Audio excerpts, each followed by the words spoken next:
కి అదాలత్లో ఆమీర్ ఖాన్ గారి మీదున్న మొదటి ఆరోపణ, ఈయన చాలా పెద్ద ఇడియట్.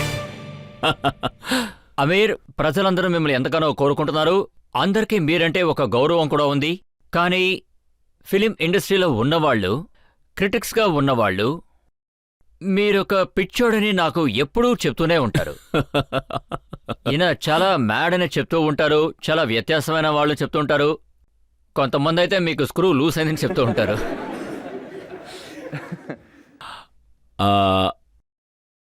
ఈ నేరారోపణలని నేను ఖచ్చితంగా అంగీకరిస్తాను. ఎందుకంటే నేను నిజంగానే పిచ్చివాణ్ణి. యాక్చువల్గా నేను నా మనసునే ఫాలో అవుతూ ఉంటాను. అంతేకాకుండా నా డెసిషన్స్ ఎప్పుడూ ఇంప్రాక్టికల్గా ఉంటూ ఉంటాయి. అందువల్ల అవి చూసేవాళ్ళకి పిచ్చితనంగా అనిపించవచ్చు. నాకు అవి ఇంప్రాక్టికల్గా ఉన్నాయని తెలుసు. డెసిషన్ తీసుకుంటున్నప్పుడు అవును వాళ్ళు చెప్పింది కరెక్టే అనిపిస్తుంది, అలా చేయకూడదు అనిపిస్తుంది. కానీ నా మనసు చెప్తుంది నువ్విది చేయకూడదు అని. నేను మీకు ఒక ఎగ్జాంపుల్ చెప్తాను. మేము రంగ్ దే బసంతి సినిమా చేశాం. రంగ్ దే బసంతి టైంలో రాకేష్ మెహ్రా మాకు స్టోరీ చెప్తున్నప్పుడు ఆయన నాకు కథ చెప్పగానే ఎంతో బాగా నచ్చింది. నేను వెంటనే నేను ఆయనకి గుర్తు చేశాను. అంటే ఇప్పుడు 2 monthsే అయ్యింది. 4th భగత్ సింగ్ అండ్ ఆజాద్ సినిమాలు రిలీజ్ అయ్యాయి, కానీ పెద్దగా ఆడలేదు. ఆ తర్వాత 2 నెలలకే ఆయన నాకు ఈ కథ చెప్తున్నారు, మళ్ళీ భగత్ సింగ్ ఆజాద్ గురించి. మనం ఇప్పుడు 5వ రీమేక్ చేయబోతున్నామా భగత్ సింగ్ అండ్ ఆజాద్ గురించి? అది మరీ ఇంప్రాక్టికల్ డెసిషనే, కానీ ఆ సినిమా చేయాలని నా మనసు చెప్తోంది. ఈవినింగ్ నా సిస్టర్ ఫోన్ చేసింది న్యూయార్క్ నుంచి. తనతో నేను ఈరోజు ఒక సినిమా సైన్ చేశానని చెప్పాను. మా ఫ్యామిలీలో ఒక పెద్ద సెలబ్రేషనే ఉంటుంది నేను సినిమా సైన్ చేస్తే. అల్టిమేట్లీ నేను సినిమాకి సైన్ చేశాను. ఎందుకంటే నేను తక్కువ సినిమాలు చేస్తుంటాను. తను అడిగింది నువ్వేం సినిమా చేయబోతున్నావని. నేను చెప్పాను 5th remake of Bhagat Singh and Azad అని. వెంటనే తను నవ్వేసింది, జోక్ చేస్తున్నావా అని. కాదు, నేను నిజంగానే చెప్తున్నాను. సో ఒకవైపు చూసుకుంటే ఇది ఇంప్రాక్టికల్ డెసిషన్లా ఉంటుంది. అలాగే నేను తారే జమీన్ పర్ చేశాను. అంటే చైల్డ్ కేర్ అండ్ ఎడ్యుకేషన్ గురించి ఒక సినిమా చేస్తున్నాను. అప్పుడు మార్కెట్లో వాళ్ళంతా వీడు ఏం సినిమా చేస్తున్నాడో అనుకున్నారు. ఇది ఆడుతుందా ఆడదా, ఇన్వెస్ట్ చెయ్యొచ్చా? సో ఈ విధంగా ఒక 10 సంవత్సరాల నుంచి నా డెసిషన్స్ చూసుకుంటే అన్ని డెసిషన్స్ కూడా ఒక రకంగా మీ మీద ప్రేమగా ఉన్నవాళ్ళు, మీరంటే ఇష్టపడే వాళ్ళు మిమ్మల్ని సైన్ చేయడానికి చాలా భయపడుతున్నారని విన్నాను. మీరు తారే జమీన్ పర్ ఎగ్జాంపుల్ ఇచ్చారు, అలాగే రంగ్ దే బసంతి గురించి చెప్పారు. మీరు అయిపోయారనే వాళ్ళు అనుకుంటున్నారు. చాలా కరెక్ట్గా చెప్పారు. ఇంతవరకు ఓకే, కానీ ఇప్పుడు చాలా పెద్ద సమస్య తీసుకుంటున్నాను. అంటే 3 Idiots సినిమా గురించి చెప్తున్నాను. ఒక తెలివైన వాడి దగ్గరికి వెళ్ళి, బాగా చదివిన వాడి దగ్గరికి వెళ్ళి నువ్వు ఒక ఇడియట్ అని చెప్తే ఎలా ఉంటుంది? చెప్పాలంటే ఈ సినిమాలో నేను నా రియల్ ఏజ్ ఎంతంటే 44, సినిమాలో నాకు 22. ఇంతకంటే పెద్ద ధైర్యం కావాలా ఏమిటి?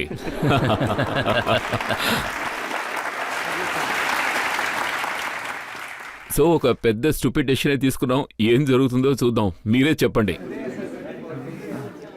ఇక్కడ కూర్చున్న వాళ్ళందరూ కూడా మీ వయసు 22 అనే చెప్తున్నారు. కాదు, నేను యాక్చువల్లీ నేను షూటింగ్లో ఉన్నప్పుడు, 3 Idiots షూటింగ్లో ఉన్నప్పుడు నేను డైట్ విషయంలో చాలా సీరియస్గా ఉండేవాడిని. ఇప్పుడు షూటింగ్ కంప్లీట్ అయిపోయింది, సో నేను రిలాక్స్ అయిపోయాను. ఇప్పుడు బాగా తింటున్నాను, తాగుతున్నాను. చాలా తాగారు, తిన్నారు గజనీ సినిమా కోసం.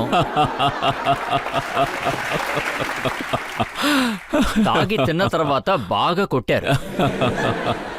అవును, అది కూడా చూసుకుంటే ఈ సినిమాలో నేను యాక్షన్ చేయబోతున్నట్టుగా నేను నా ఫ్రెండ్స్కి చెప్పాను. ఒక్కడూ నమ్మలేదు. నువ్వేంట్రా యాక్షన్ చేయడమేంటి అన్నారు. 20 మందిని కొడితే ఎవరు ఒప్పుకుంటారు, పబ్లిక్ ఖచ్చితంగా నమ్మరు అని చెప్పారు. లేదు, నేను బాడీ పెంచబోతున్నానని చెప్పాను. వాళ్ళంతా నాతో నీకది సాధ్యమో లేదో మాకు తెలీదు అన్నారు. ఇది కూడా ఒక పెద్ద అన్యూజువల్ డెసిషనే. సో సినిమాలో రిక్వైర్మెంట్ ఉన్నందువల్ల అలా చేశారు. యాక్చువల్లీ నేను వెయిట్ ట్రైనింగ్ చేసిందే లేదు జీవితంలో. ఈ సినిమా కోసం నేను చేయాల్సి వచ్చినప్పుడు ఒక మంచి ట్రైనర్ని సెలెక్ట్ చేసుకుని ఆయనతో పాటు పనిచేయడం మొదలుపెట్టాను. ఆ ట్రైనింగ్ మొదలుపెట్టినప్పుడు నాకు అర్థమైంది నేను చేస్తున్నది చాలా కష్టమైన పని అని. ఎందుకంటే బాడీ బిల్డింగ్ అనేది ఓవర్ నైట్లో జరిగేది కాదు. It takes 4 to 5 years to develop proper body physique. 4-5 ఏళ్ళు పడుతుంది. ఇప్పుడు షూటింగ్ అంత టైం లేదు. అందువల్ల నేను ఎంతో క్రేజీగా ఆ పని మొదలుపెట్టాను. ఒక రోజుకి 3-3.5 గంటలు వర్కౌట్ చేసేవాణ్ణి. అది ఎంతో స్ట్రెయిన్ఫుల్ వర్కౌట్. వారంలో 6 రోజులు వర్కౌట్ చేసేవాణ్ణి. దాని ద్వారా ఎన్నో విషయాల్ని నేర్చుకున్నాను. ఈ బాడీ బిల్డింగ్ చేసే వాళ్ళకి డైట్ చాలా ఇంపార్టెంట్ విషయం. మనం తీసుకునే ఫుడ్ బ్యాలెన్స్ డైట్గా ఉండాలి. అదేవిధంగా రెస్ట్ ఎంతో ముఖ్యం. 8 గంటల సేపు నిద్ర ఎంతో అవసరం మంచి ఫిజిక్ రావాలంటే. నాకు అది తెలీదు. నేను ఏ స్థాయిలో సక్సెస్ అవుతానో, ఏ స్థాయిలో డెవలప్ అవుతానో. మొత్తానికి జరిగింది ఫైనలీ. చాలా అద్భుతంగా వచ్చింది. ప్రజలు కూడా దాన్ని బాగా ఇష్టపడ్డారు. చూడండి, ఇప్పుడు 15 నిమిషాలు కాబోతుంది. మీరన్నీ మర్చిపోతారేమో.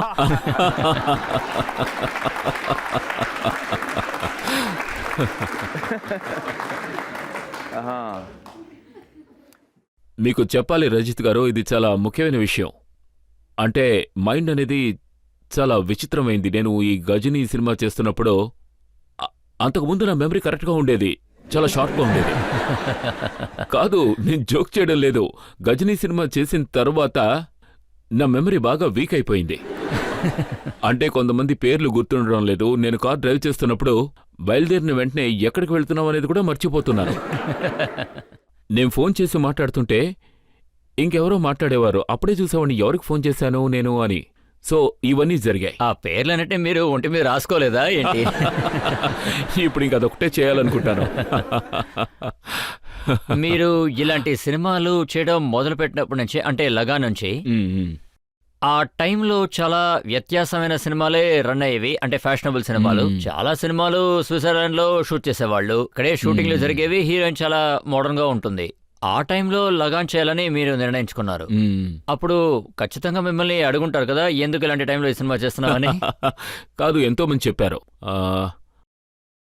ఐ థింక్ అదేమిటంటే ఎంతో మంది వాళ్ళకి తెలుసు నేను ఏం చేయబోతున్నాను అని. వాళ్ళు నాతో ఏం చెప్పారంటే, నువ్వు బాగా రిస్క్ చేస్తున్నావు, ఇది మంచిది కాదు అన్నారు. జావేద్ గారి లిరిక్స్ ఆ సినిమా కోసం రాస్తున్నారు. ఆయన ఆ స్టోరీ విన్నారు. అశుతోష్ గారు కథ చెప్పడానికి వెళ్లారు. వినగానే ఆయన, అమీర్, నేను నిన్ను వెంటనే కలవాలి అన్నారు. నేను చెప్పండి సార్, ఏమిటి విషయం అని అడిగాను. ఆయన, అమీర్, ఇలాంటి దారుణమైన స్క్రిప్ట్ని ఇన్ని సంవత్సరాల్లో నేను ఎప్పుడూ వినలేదు, కానీ ఈరోజు విన్నాను అన్నారు. ఈ స్క్రిప్ట్ చాలా దారుణంగా ఉంది, ఇది ఖచ్చితంగా ఫ్లాప్ అవుతుంది అన్నారు. సో ప్లీజ్, నేను I'm well wisher of your, so ఈ సినిమా చెయ్యొద్దు అన్నారు. ఆ తర్వాత నేను ఎంతో భయపడిపోయాను. జావేద్ గారంటే నాకెంతో గౌరవం. నేను వెంటనే మీ ఇంటికి బయలుదేరొస్తాను అని చెప్పాను. నేను వెళ్ళి 2-3 గంటల సేపు కూర్చుని అర్థం చేసుకోవడానికి నేను ప్రయత్నించాను. ఆయన చెప్పిన దాంట్లో తప్పు లేదు. ఆయన చెప్పిన అన్ని విషయాలు మేము రూల్స్లోనే ఫాలో అవుతుంటాం. ఇలాంటివి చేయకూడదు, అలాంటివి చేయకూడదు, స్పోర్ట్స్ సినిమాలు చేయకూడదు, అవి చేయకూడదు. అలాంటి రూల్స్ ఏమున్నాయో ఆ రూల్స్ అన్నీ ఈ సినిమాలో, మెయిన్ స్ట్రీమ్ సినిమాలో అన్ని రూల్స్ని మీరు బ్రేక్ చేస్తున్నారు అన్నారు. మీరు చేసే సినిమా చాలా డేంజరస్ సినిమా అన్నారు. నేను ఆయనతో, జావేద్ గారు, మీరు చెప్పింది కరెక్టే, తప్పు కాదు, కానీ నా మనసు కనిపిస్తోంది ఇది మంచి సినిమా చెయ్యాలి అని. సో నేను దీన్ని అనుకున్నట్టుగానే చెయ్యాలనుకుంటున్నాను అని చెప్పాను. సో మీకు ఈ సినిమా నచ్చక లిరిక్స్ రాయడం మీకు ఇష్టం లేకపోతే నేను మిమ్మల్ని రిక్వెస్ట్ కూడా చేయలేను. అందుకైనా నేను సూసైడే చేసుకుంటాను అంటే నేను మీకు హెల్ప్ చేస్తాను అన్నారు. కానీ ఆ సినిమా పూర్తయ్యాక ఆయనకు బాగా నచ్చింది. గత 15 సంవత్సరాల్లో చూసారంటే మీరు 14 సినిమాలు చేశారు, 13 బాగా ఆడాయి. అందులో ఒక సినిమాకి మీరు బాగా కష్టపడ్డారు, పెద్దగా మీసం కూడా పెంచారు, జుట్టు కూడా ఎక్కువ పెంచుకున్నారు. మంగల్ పాండే. మీరు చెప్పింది కరెక్టే. ఏదో ఒక చోట నరేషన్ విషయంలో వెనకబడి ఉండొచ్చు, కథ చెప్పడంలో. కానీ ఆ స్టోరీ నా మనసుకి బాగా దగ్గరగా ఉంది. ఎందుకంటే ఆ స్టోరీ ఫ్రీడమ్ గురించి మాట్లాడుతుంది, ఫ్రీడమ్ కాన్సెప్ట్ గురించి చెప్తుంది. అది ఆ సినిమాలో ఇండియన్స్ ఎంతో భావోద్వేగులు. ఫ్రీడమ్ రాకముందు ఏం జరిగిందంటే, బ్రిటిషర్స్ మనల్ని పరిపాలిస్తూ ఉండేవారు. వాళ్ళని చెప్పుతో కొట్టి తరివేయాలనుకున్నాం. ఆ సినిమాలో అది ఉండదు. ఎందుకంటే historically Mangal Pandey was hanged. మనం అది మార్చడం కుదరదు. ఒకవేళ ఆడియన్స్కి అది డిసప్పాయింట్మెంట్ కావచ్చు. ఆడియన్స్ వైపు నుంచి. ఒకవేళ మీరు ఆ సినిమా చూస్తుంటే మీకు అర్థం అవ్వచ్చు. మీరు చెప్పండి. లేదు, నేను నేనేంటంటే మీకు ఇంకొక విషయం కూడా చెప్తాను. అది నా ఆ, ఆ, అంటే నేను చేసిన సినిమాల్లో ఆడిన సినిమాల్లో అదొకటి. కానీ ఆ సినిమా బిజినెస్ నా సినిమాలు బాగా ఆడిన సినిమాల కంటే 2-3 రెట్లు ఎక్కువగానే అయ్యింది. ఓహో. నా ఆడనటువంటి సినిమా ఇంత బిజినెస్ చేయడం నాకు సంతోషమే. నేనేంటంటే మీరు ఓడిపోయిన దాని గురించి కాదు, నేనేంటంటే మీ పిచ్చితనం ఉంది కదా. ఆహా. యాక్చువల్లీ ఇదేమీ కొత్త కాదు. అవును, నేను ఒక బెట్ కాచాను చెప్పండి కొన్ని చెప్పండి సంవత్సరాల క్రితం. చెప్పండి. అప్పుడు నేనేం విన్నానంటే ఒక అమ్మాయి రోల్ కోసం మీరు బాడీ అంతా వ్యాక్సింగ్ చేసుకున్నారట. Correct correct. ఇలాంటివన్నీ నేను చేశాను. మంగళపాండేలో జుట్టు పెంచుకున్నాను. మీసాలు, జుట్టు ఇవన్నీ నేను పెంచుకున్నాను. నాకు గుర్తుంది.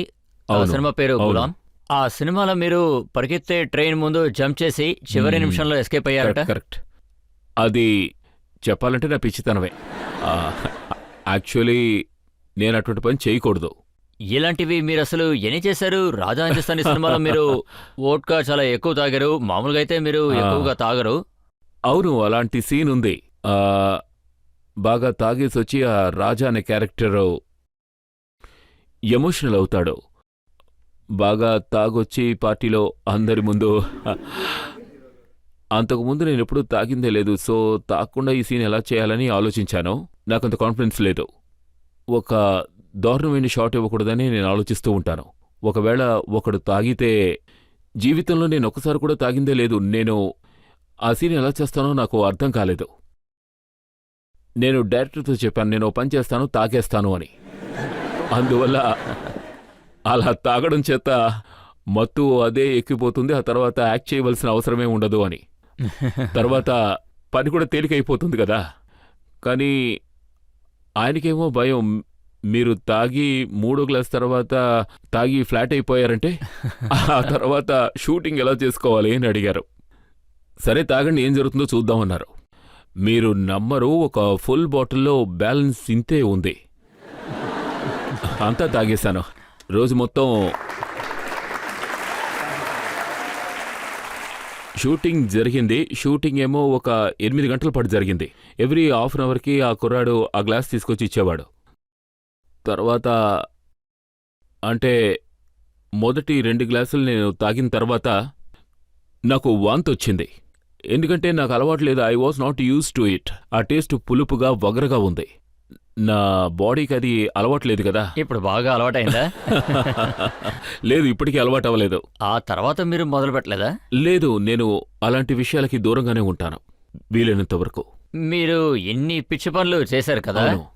అన్నిటికన్నా ఎక్కువ పిచ్చి పని అంటే అసలు మీరు దేనంటారు?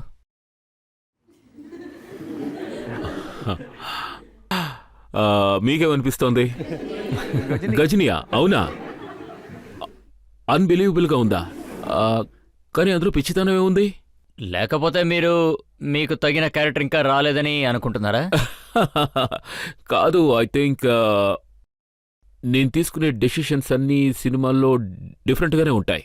నాకు సంబంధించి ఓ సినిమాలో సంతోషం దక్కిందంటే, నేను చేసిన పెద్ద పిచ్చి పనని మీ భాషలో చెప్పాలంటే అది తారే జమీన్ పర్. ఎందుకంటే ఆ సినిమా కథ విన్నప్పుడు నేను ఎంతో ఏడ్చేశాను. ఆ తర్వాత నాలో ఆ ఫీలింగ్స్ కలిగే వాటిని అందరితోనూ పంచుకోవాలనుకున్నాను. నా ఇండియన్ ఆడియన్స్కి వాటిని షేర్ చేసుకోవాలనుకున్నాను. నేను ఫీల్ అవుతున్నట్టు వాళ్ళు ఫీల్ అవ్వాలనుకున్నాను. అందులో హీరోయిన్ లేదు, ఒక చిన్నపిల్లాడి కథ, చైల్డ్ అండ్ ఎడ్యుకేషన్ గురించిన సినిమా. ఎంతోమంది అడిగారు, నువ్వు డాక్యుమెంటరీ చేస్తున్నావని. లేదు, సినిమా చేస్తున్నాను అని చెప్పాను. డిస్లెక్సియా గురించిన సినిమా అని చెప్పాను. డిస్లెక్సియా అంటే ఏమిటి అని అడిగారు. యాక్చువల్లీ అది ఎంతో కష్టమైన ప్రాజెక్ట్ చేయడానికి. కానీ ఆడియన్స్ దాన్ని తీసుకున్న విధానం, ఎంతోమంది జీవితాలు మారిపోయాయి దానివల్ల. అంతేకాదు, ఈ కథ వల్ల ఎన్నో విషయాలు నేను కూడా తెలుసుకోగలిగాను. నేను పిల్లల్ని భిన్నమైన దృష్టితో చూశాను. నా పిల్లల్ని నేను నా భిన్నమైన పద్ధతిలో చూశాను. నా వరకు ఇది ఎంతో ముఖ్యమైన సినిమా. కేవలం నాకు మాత్రమే కాదు, నా ఆడియన్స్ అందరికీ ఎంతో ముఖ్యమైన సినిమా అది. ఆ సినిమా ద్వారా సొసైటీలో ఒక మార్పు ఏర్పడింది, పిల్లల విషయంలో, ఎడ్యుకేషన్ విషయంలో. అది నాకు ఎంతో సంతోషాన్నిచ్చింది. ఒకరిలో మార్పు తీసుకొచ్చిందంటే అది నాకు ఎంతో ఆ, మనుషుల జీవితాల్లో మార్పులు వచ్చాయంటే అవి ఎంతో మంచిది కదా. సో నేను చేసిన పెద్ద పిచ్చి పనుల్లో ఇది కూడా ఒకటని చెప్పొచ్చు. మీరు సినిమా చాలా బాగా తీశారు, చాలా అద్భుతంగా నడుచుకుంటున్నారు. నేను ఖచ్చితంగా ఒక విషయమైతే చెప్పగలను. ఈ సినిమా మీరు తీసినందువల్ల పిచ్చితనం అన్న మాటని నేనిప్పుడు వెనక్కి తీసుకుంటున్నాను.